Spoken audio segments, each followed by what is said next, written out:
We cannot, as a country, absorb 10 million people and still provide high-quality housing to the rest of our citizens. It just doesn't, the math doesn't work, the numbers don't make sense. The increase in housing prices and rents is clear for all to see. And that is Ohio Senator J.D. Vance on one more reason to control the flow of illegal immigrants breaching America's borders. America's home ownership becoming more expensive with the influx of millions crossing illegally right now. On Friday, President Biden officially lifted Title 42, the successful Trump-era border policy which allowed rapid expulsion of migrants. Illegal migrants. The Border Patrol Union calling the massive surge that ensued the worst sustained disaster they've ever seen, adding that President Biden is solely responsible for this humanitarian crisis. Border agents have been apprehending more than 10,000 illegals every day since Title 42 was lifted, and housing them is at overcapacity. So the administration directed border agents to just release the migrants into the population until a federal judge on Thursday evening blocked the administration from implementing that policy, which would have allowed for the release of migrants without court dates, sparking outcry from several states. Joining me right now, two of the premier law enforcement officials in the country, Florida Attorney General Ashley Moody and Texas Attorney General Ken Paxton. Great to see you both. Thank you so much for being here.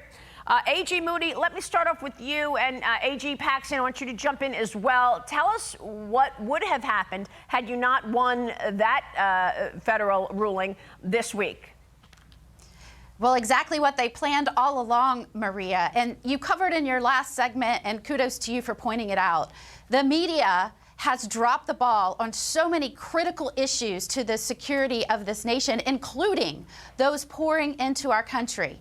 So the state of Florida saw in month one of the Biden administration that they started mass releasing people into the interior. No other Democratic or Republican president had done anything like that in their administration.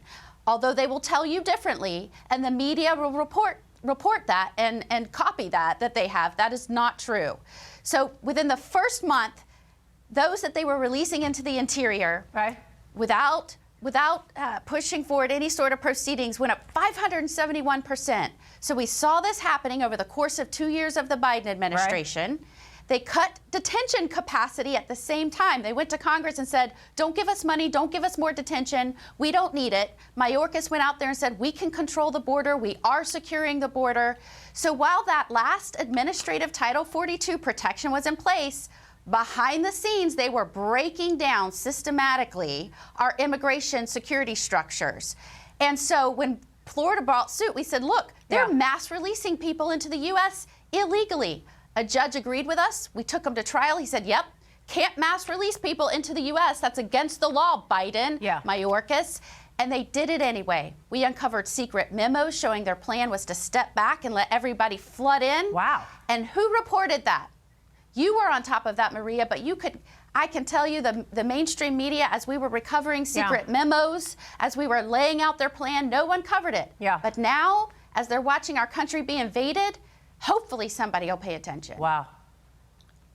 Well, let me say, first of all, I want to say thank you to Ashley Moody for filing that original lawsuit and finding that secret memo, and then also filing for an injunction to stop what's going on now. Texas is doing something very similar, as Mayorkas is out saying that the border's under control, which we all know is an absolute lie. But we had a case that's set for trial in the middle of June that was trying to stop them from flying in 30,000 illegal immigrants from places like Nicaragua and Venezuela and Haiti and Cuba.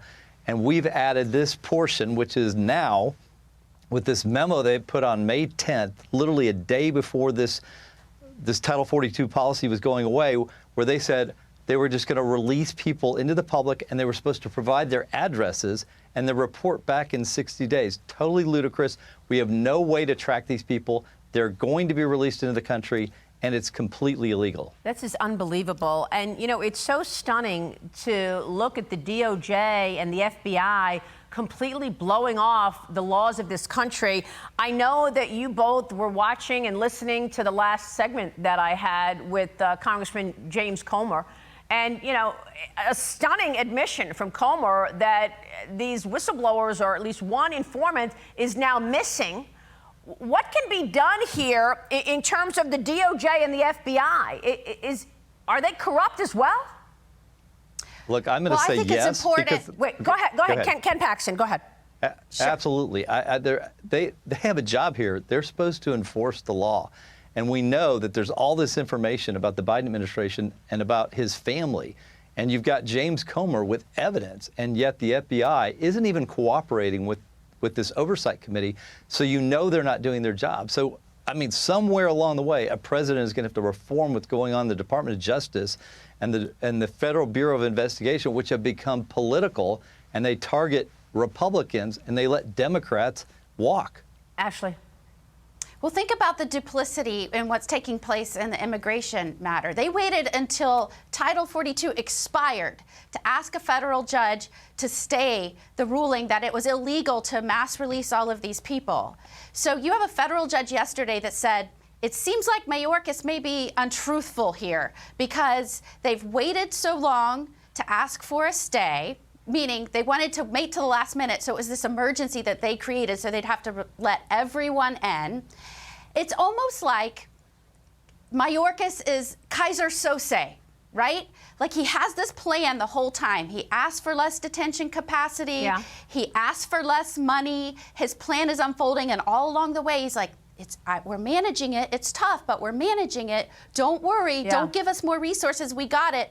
Then the plan unfolds. The plan is unfolding right now. And the way we hold these federal officials is in check is Ken Paxton, myself, the other AGs around the country that are digging in, holding their feet to the fire, pushing back, and revealing their secret plans. We would never know about this if we weren't in litigation right now. Are the DOJ and the FBI corrupt?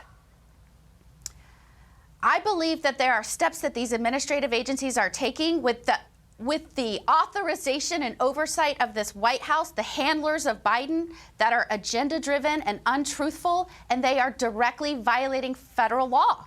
So you tell me. There's an impact here, Ken Paxton, in terms of the cost. What is the cost to Texas? What is the impact on Texas? Look, and this is sad to say, the Biden administration knows the cost. They plan for the cost. They're sending these illegals to Texas and Florida, Republican states, because there's an economic cost. We have to educate, healthcare, law enforcement. The list goes on, but there's also a social cost. We have more crime. We have more drugs. Yeah. The Biden administration knows that Republican states have been more successful and economically prosperous than Democratic states, and people are voting with their feet by coming to our states.